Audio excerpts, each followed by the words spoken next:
Welcome to the Quotive Corner. Pull up a seat.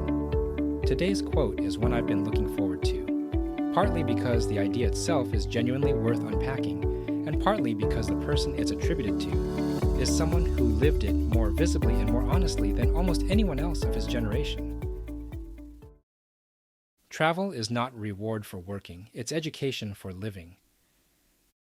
That's attributed to Anthony Bourdain, chef, author, and television host whose shows No Reservations and Parts Unknown took him to every corner of the world.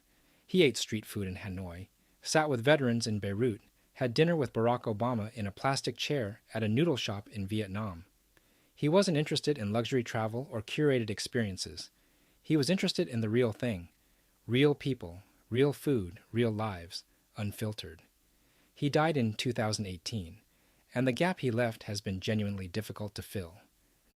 Now, on a sourcing note, this quote circulates everywhere under his name, but I couldn't trace it to a specific book or episode. No verified primary source. What I can tell you is that it's so thoroughly consistent with everything Bourdain documented and lived publicly that it's his in every meaningful sense. We'll engage with it accordingly. So, what's it actually saying?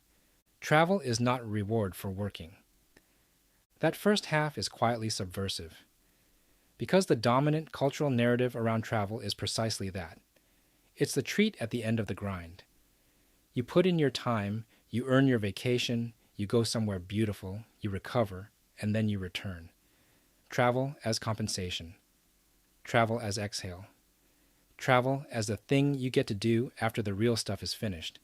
Bourdain is pushing back on that framing entirely, not because rest is bad or because there's anything wrong with a beach vacation, but because that framing reduces travel to a transaction. You work, you earn leisure, you consume it, you go back. It positions travel as peripheral to life rather than central to it. The second half reframes everything. It's education for living.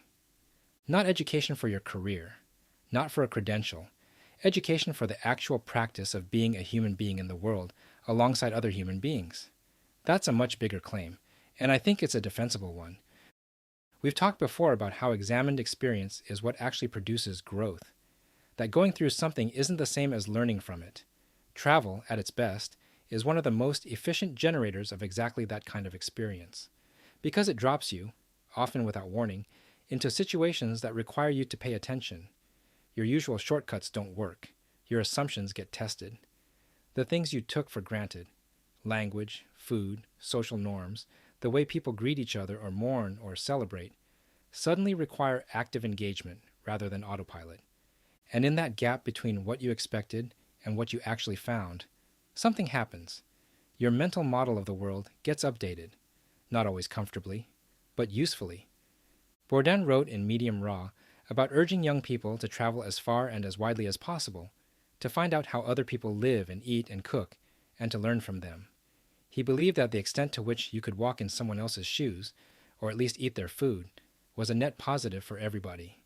That it dissolved the kind of incurious certainty that allows people to dismiss entire populations they've never actually encountered. That's not a trivial thing. We talked when we looked at Robert Frost's quote about education being the ability to listen to almost anything without losing your composure.